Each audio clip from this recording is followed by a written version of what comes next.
the moment Venezuela realized their mistake.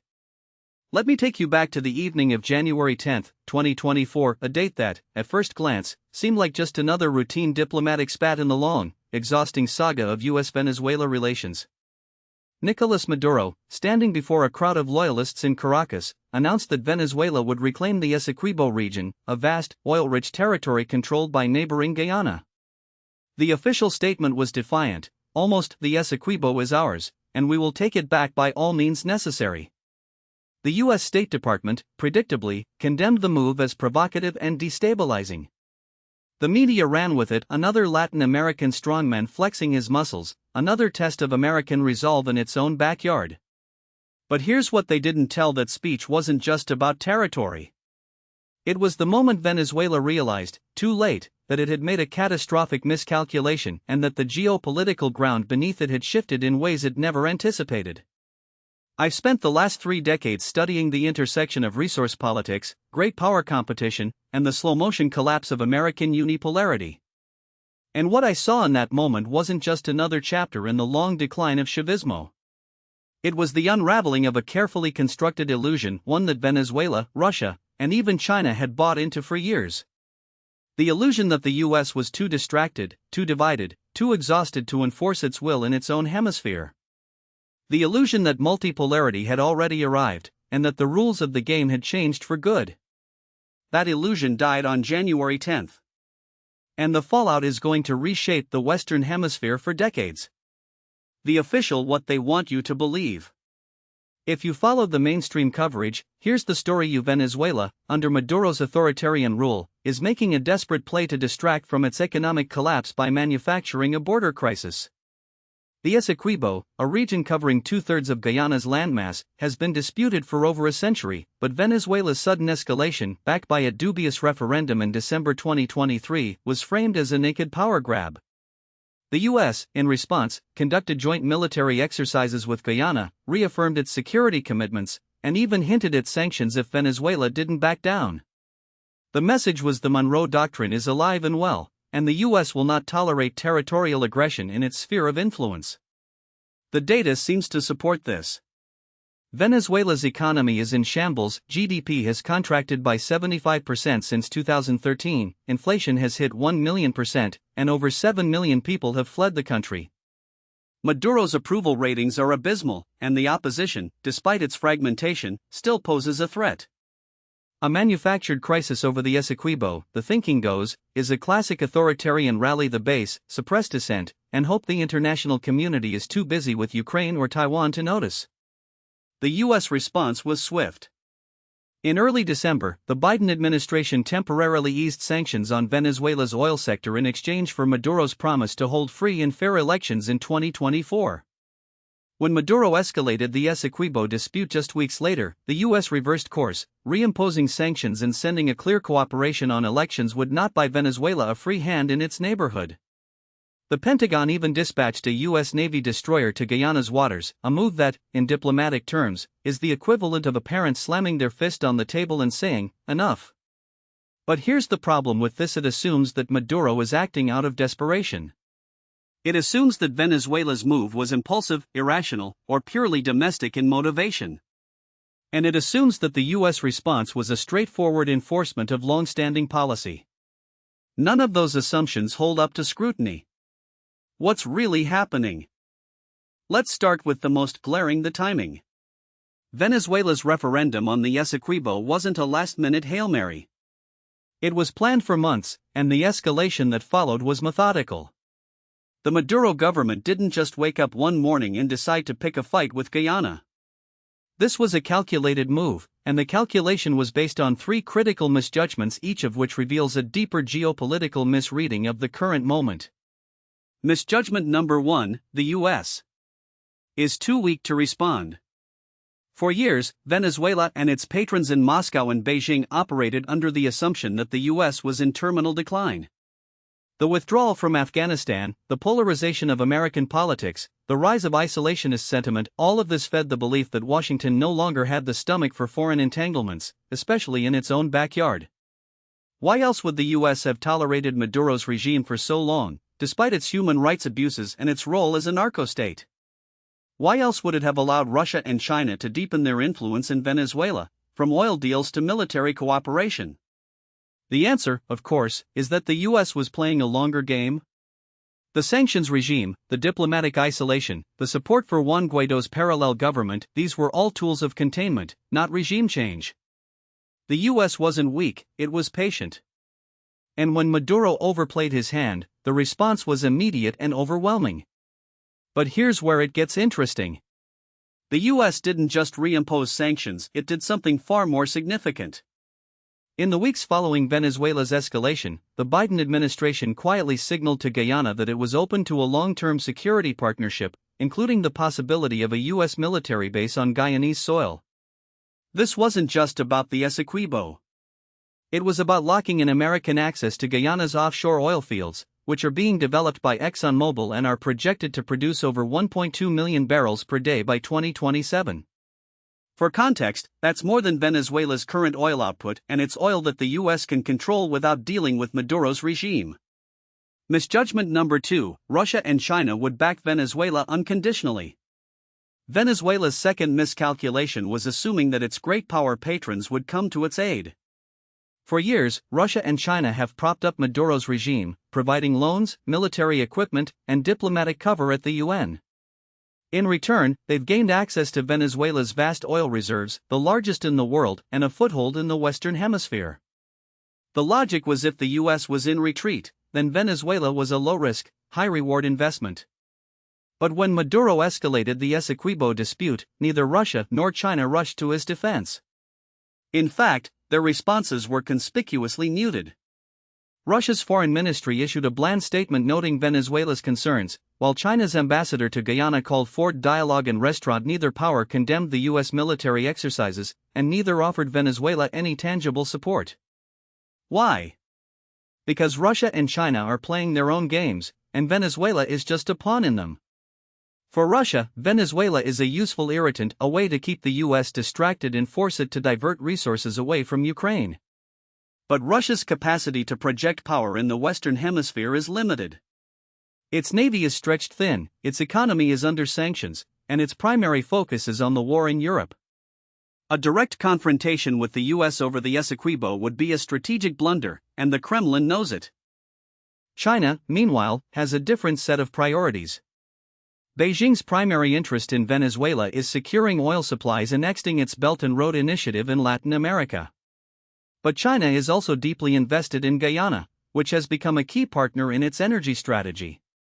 In 2023, China imported over 200,000 barrels of oil per day from Guyana, and it has invested billions in Guyanese infrastructure. A Venezuelan invasion of the Essequibo would disrupt those flows and force China to choose between two of its most important partners in the region. Unsurprisingly, it chose the one that's stable, pro-Western, and sitting on a goldmine of oil. Misjudgment number 3, the US wouldn't risk a wider conflict. This was the biggest miscalculation of all. Venezuela's leadership genuinely believed that the US would limit its response to sanctions and diplomatic condemnations. After all, the US had tolerated far worse from Maduro, from drug trafficking to election rigging, without resorting to military force. Why would the Essequibo be any different? The answer lies in the broader geopolitical context. The US is not just defending Guyana's territorial integrity. It's defending its own strategic position in the Western Hemisphere at a time when its global dominance is under unprecedented challenge. The Essequibo dispute isn't just about a strip of jungle. It's about control of the Caribbean basin, access to critical oil reserves, and the future of American hegemony in its own neighborhood. And here's the US response wasn't just about Venezuela. It was a message to Russia and China. A message that, despite all the talk of multipolarity, the US is still willing and able to enforce its red lines in its own backyard. A message that, when push comes to shove, the Monroe Doctrine is not up for negotiation. The exited geopolitical, the new Cold War comes to the Americas. To understand why Venezuela's miscalculation matters, you have to out. We are living through the early stages of a new Cold War, one that is far more complex than the US-Soviet rivalry of the 20th century. This time, the competition isn't just between two superpowers. It's between a declining hegemon and two rising revisionist powers, each with its own vision for a post-American world order. The key difference between this Cold War and the last one is that the battle lines aren't drawn along ideological lines. In the 20th century, the US and USSR competed for the allegiance of states based on their political systems, capitalism versus communism. Today, the competition is about influence, resources, and the rules of the global order. China and Russia aren't trying to export a universal ideology. They're trying to erode American power and create a world where their interests are protected, even if it means carving out spheres of influence where the US has no say. This is where Venezuela comes in. For Russia and China, Venezuela is a beachhead, a way to challenge US dominance in the Western Hemisphere without directly confronting American power. For years, they've used Venezuela as a testing ground for their own versions of great power management. Russia has provided military support, including advanced S-300 air defense systems and cyber warfare capabilities. China has invested heavily in Venezuela's oil sector, providing loans that Caracas has no hope of repaying, effectively turning Venezuela into a client state. But here's the problem with this: it assumes that the US will tolerate a rival sphere of influence in its own hemisphere. And that assumption is fundamentally flawed. The Monroe Doctrine, the 19th century policy that declared the Western Hemisphere off-limits to European colonialism, has never been formally repealed. And while the US has often turned a blind eye to leftist governments in Latin America, it has never accepted a rival power establishing a permanent military or economic foothold in the region. The Cuban Missile Crisis of 1962 is the most famous example, but it's not the only one. In the 1980s, the US supported right-wing insurgencies in Nicaragua and El Salvador to counter Soviet influence. In the 2000s, it backed a coup in Honduras to prevent the spread of Chavismo. And in 2019, it recognized Juan Guaidó as Venezuela's legitimate president in a bid to oust Maduro. The Essequibo dispute is the latest test of this principle. And the US response has been a masterclass in coercive diplomacy. By reimposing sanctions, conducting military exercises with Guyana, and hinting at a long-term security partnership, the US has sent a clear Venezuela can either back down or face economic and military isolation. And Russia and China, despite their rhetoric, have no intention of coming to its rescue. This is the new reality of great power competition. The US may be in relative decline, but it still has the capacity to enforce its will in its own neighborhood. And the other great powers, for all their bluster, are not yet ready to challenge it directly. Military and strategic: the illusion of a quick and easy war. Now, let's talk about the military dimension of this crisis. Because if there's one thing that keeps me up at night, it's the naivety of the armchair strategists who think that a US intervention in Venezuela would be quick and easy. The US has a long and ugly history of military interventions in Latin America. From the Bay of Pigs to Grenada to AMA, the record is one of mixed success and lasting resentment. And Venezuela is not Grenada. It's a country of 28 million people, with a standing army of over 100,000 soldiers, a well-armed militia, and a population that, despite its economic suffering, remains deeply suspicious of American intentions. The US could, in theory, launch a limited strike against Venezuelan military targets. It could destroy Maduro's air defenses, cripple his navy, and even conduct a decapitation strike against his inner circle. But what then? Venezuela is not Iraq or Libya. It has a functioning state apparatus, a loyal security apparatus, and a population that, while disillusioned with Maduro, is not clamoring for American intervention. And let's not forget the Russian and Chinese factor. While neither power is likely to intervene directly, they have both provided Venezuela with advanced military hardware. Russia's S-300 air defense systems, for example, are capable of shooting down US aircraft. And China has supplied Venezuela with drones, cyber warfare capabilities, and even ballistic missile technology. A US strike on Venezuela would risk escalating into a wider conflict, one that could draw in Russia and China, even if only indirectly. The most likely scenario, then, is not a full-scale invasion but a prolonged campaign of economic and political pressure. The US will tighten sanctions, support the Venezuelan opposition, and work to isolate Maduro diplomatically. It will also deepen its security partnership with Guyana, turning the country into a de facto US client state.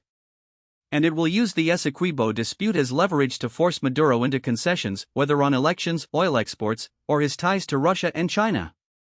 But here's this strategy only works if Maduro believes that the US is willing to use military force if he doesn't comply. And that's where the US has a credibility problem. For years, the US has threatened Maduro with regime change, only to back down when the going gets tough. If Maduro calls Washington's bluff, the US will face a stark escalate or back down. And if it backs down, its credibility in the region will be shattered. The domestic political why this matters in Washington. Of course, none of this happens in a vacuum.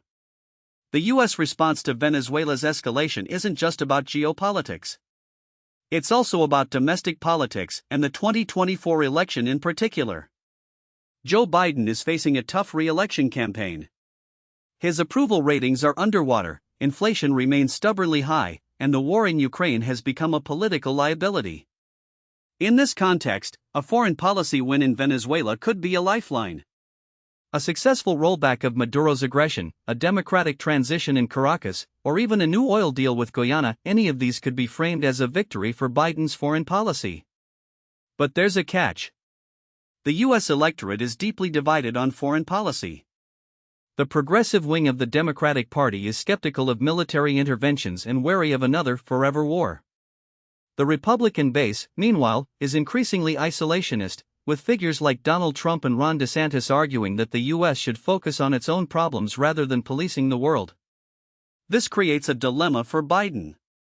If he takes a hard line on Venezuela, he risks alienating his progressive base.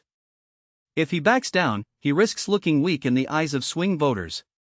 And if he escalates militarily, he risks a quagmire that could dominate the news cycle for months.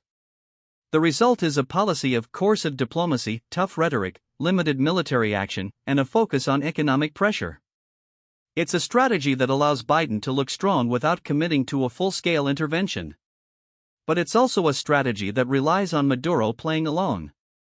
And as we've seen, Maduro is not a predictable actor. Scenario: what comes next? So where does this leave us? Let's game out the most likely scenarios, along with their probabilities. Scenario 1: Maduro backs down. In this scenario, the combination of US military pressure, economic sanctions, and diplomatic isolation forces Maduro to de-escalate. He withdraws his claims to the Essequibo, agrees to a negotiated settlement with Guyana, and perhaps even makes concessions on elections or oil exports. The US eases some sanctions, and Venezuela's economy stabilizes slightly. Russia and China, seeing the writing on the wall, reduce their support for Maduro, leaving him increasingly isolated. This is the best-case scenario for the US and Guyana. But it's also the least likely.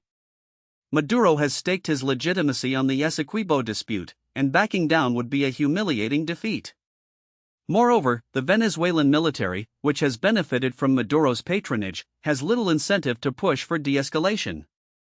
Without a credible threat of regime change, Maduro is unlikely to blink. Scenario 2: Prolonged standoff. This is the most likely scenario. Maduro doesn't back down, but he also doesn't invade Guyana. Instead, he engages in a low-level campaign of harassment, cyberattacks, disinformation, and perhaps even limited military provocations. The US responds with sanctions, military exercises, and support for the Venezuelan opposition. The situation remains tense but contained. The risk in this scenario is that it becomes a new normal, a frozen conflict that neither side can win but neither side can afford to lose. For the US, this is a manageable outcome. Maduro remains a nuisance, but not an existential threat. For Guyana, however, it's a slow-burn crisis that could deter foreign investment and stifle its economic growth. And for Venezuela, it's a death by 1,000 cuts, as the country's isolation deepens and its oil revenues dwindle. The real danger here is that neither side has an off-ramp. Maduro can't afford to lose face, and Biden can't afford to look weak. So the standoff drags on, like a bad sequel to the Cold War's proxy conflicts, with both sides trapped in a cycle of brinkmanship. Now, what most people don't realize is that this isn't just about Guyana. It's about the broader contest for influence in Latin America, and Venezuela's role as a Russian and Chinese proxy. Let me explain why this matters. Since 2019, Russia has deepened its military ties with Venezuela, deploying nuclear-capable bombers, selling advanced S-300 air defense systems, and even stationing Wagner Group mercenaries in the country. China, meanwhile, has invested billions in Venezuela's oil sector, providing loans that Caracas can't repay and effectively turning the country into a debt colony. Both Moscow and Beijing see Venezuela as a beachhead in the Western Hemisphere, a way to project power into the US's backyard and undermine American influence. Here's the uncomfortable: Maduro isn't just a rogue actor. He's a client of two great powers that have a vested interest in keeping him in power. Russia needs Venezuela to distract the US from Ukraine, while China needs it to secure access to Latin America's resources. That's why neither Moscow nor Beijing has condemned Maduro's aggression toward Guyana. In fact, they've done the opposite.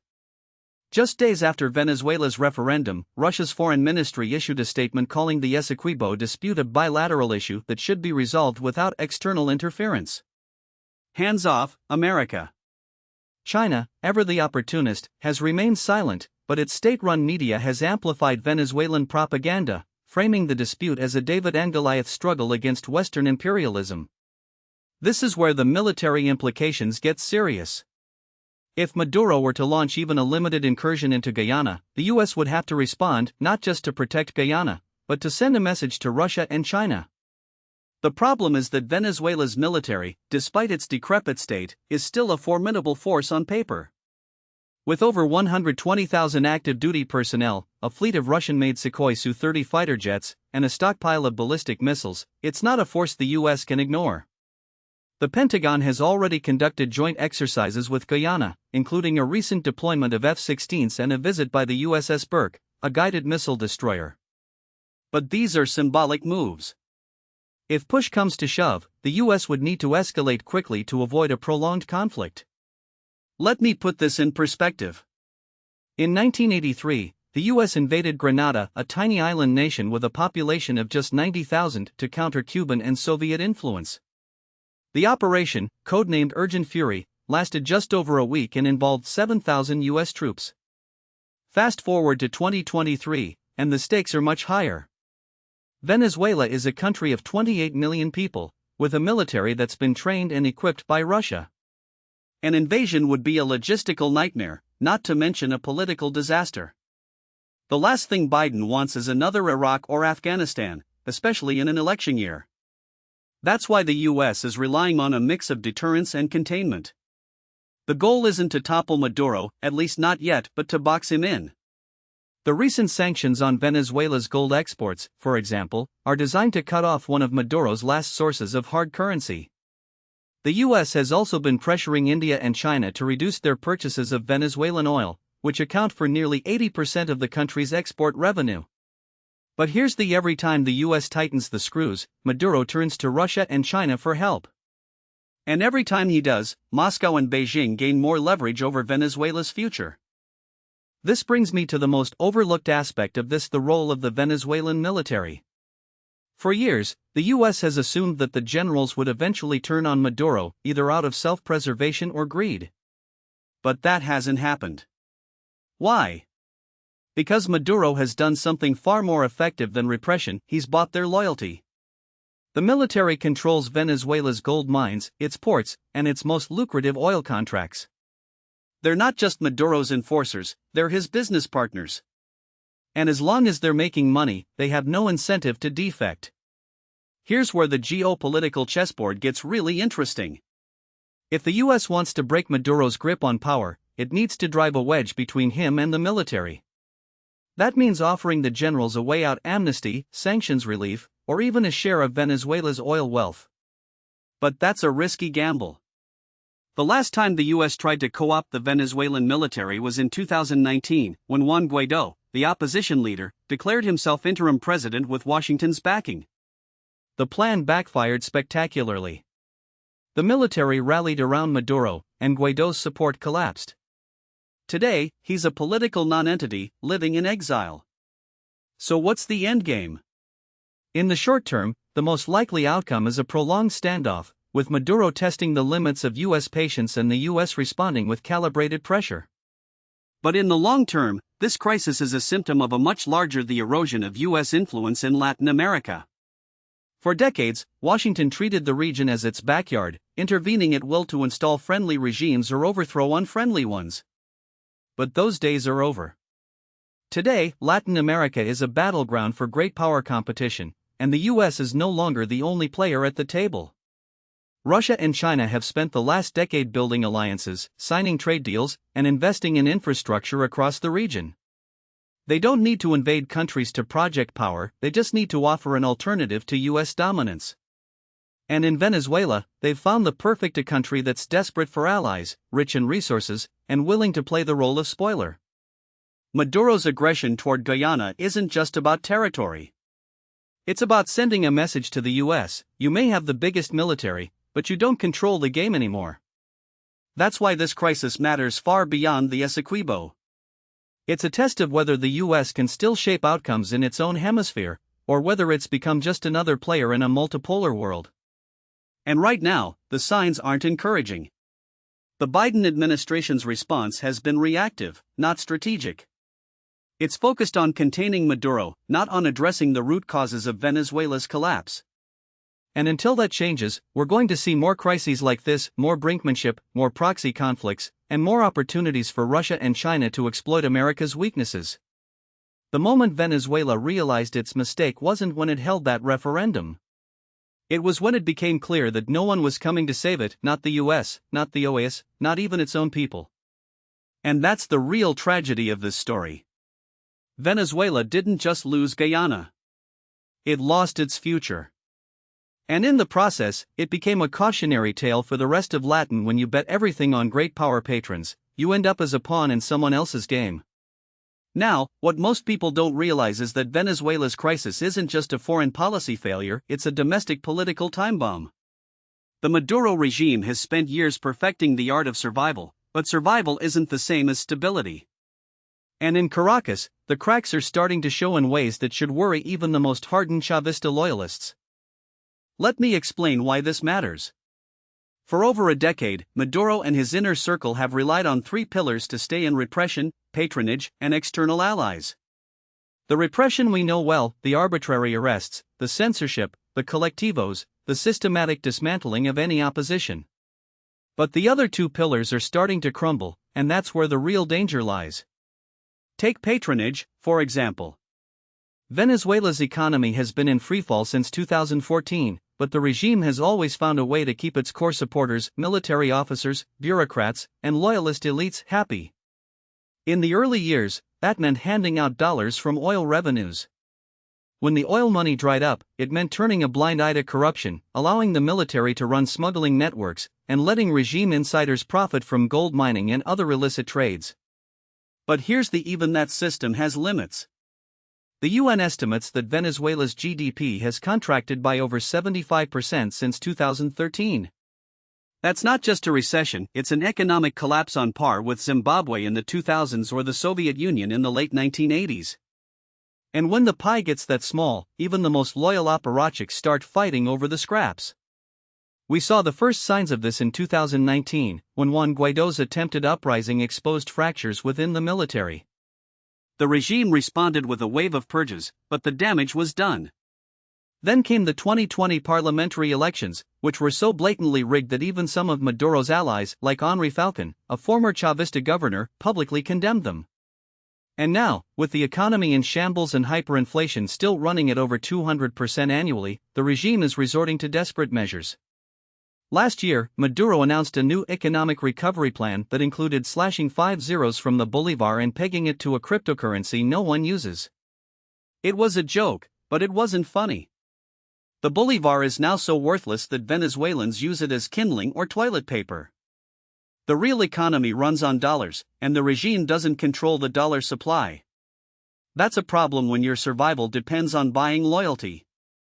Here's the uncomfortable: Maduro's regime is running out of money, and when regimes run out of money, they get desperate. That's why we're seeing this sudden escalation with Guyana. It's not just about the Essequibo, it's about distracting from the domestic crisis. The referendum last December wasn't just a territorial claim, it was a propaganda exercise designed to rally nationalist sentiment. And it worked, at least for a little while. Polls showed that even many opposition supporters were hesitant to criticize the government's stance on Guyana. But nationalism is a fickle thing. It can buy you time, but it can't fill empty stomachs or fix broken hospitals. Now, let's talk about the military, because that's where the real power lies in Venezuela.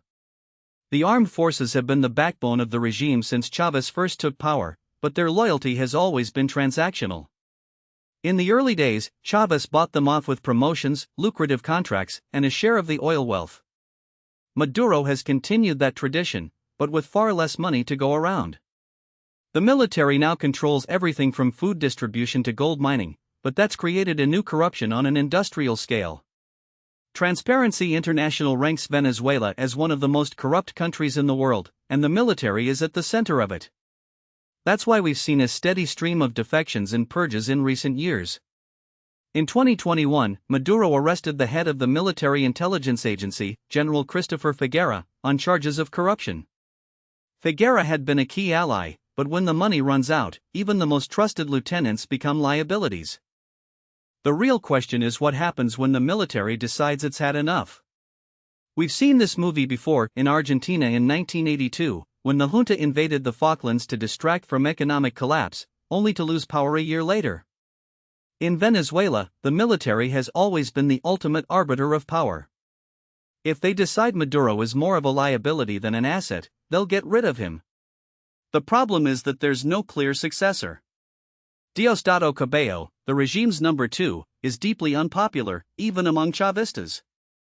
Tarek El Sami, the former vice president, is under U.S. sanctions. And the younger generation of Chavistas, like Nicolas Maduro Jr., the president's son, lack the political skills to hold the coalition together. That leaves us with two possible scenarios, neither of them good. The first is a slow-motion collapse, where the regime limps along for years, presiding over a failed state that exports refugees and instability. We're already seeing the early stages of this. Over 7 million Venezuelans have fled the country since 2015, creating a humanitarian crisis that's destabilizing Colombia, Peru, and even the United States. The second scenario is a sudden rupture, a coup, a popular uprising, or a split within the military that leads to a violent transition.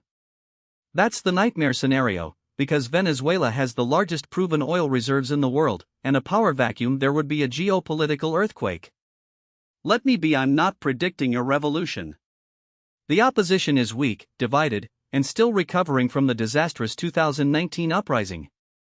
The regime has shown a remarkable ability to adapt, and it still has the support of Russia and China, which see Venezuela as a useful foil to U.S. influence. But the status quo is unsustainable. The economy is a basket case, the military is restless, and the population is exhausted. Maduro's only real option is to double down on repression and hope that external allies keep him afloat. But even that has limits. Here's why this matters for the rest of the region. Venezuela isn't just a failed state, it's a cautionary tale about what happens when a country abandons democracy, hollows out its institutions, and bets everything on great power patronage. The same forces that destroyed Venezuela are at work elsewhere in Latin America. In Nicaragua, Daniel Ortega has turned his country into a personal fiefdom, jailing opponents and rigging elections. In Cuba, the regime is clinging to power despite economic collapse and mass protests. And in Bolivia, Evo Morales' legacy is a country deeply divided between indigenous movements and a military that still calls the shots. The lesson is when you sacrifice democracy for short-term stability, you don't get stability, you get chaos. And in Venezuela, the bill is coming due.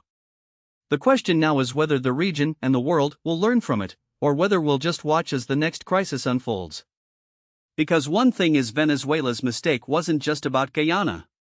It was about believing that power could be sustained through force alone. And history has a way of punishing those who forget that lesson.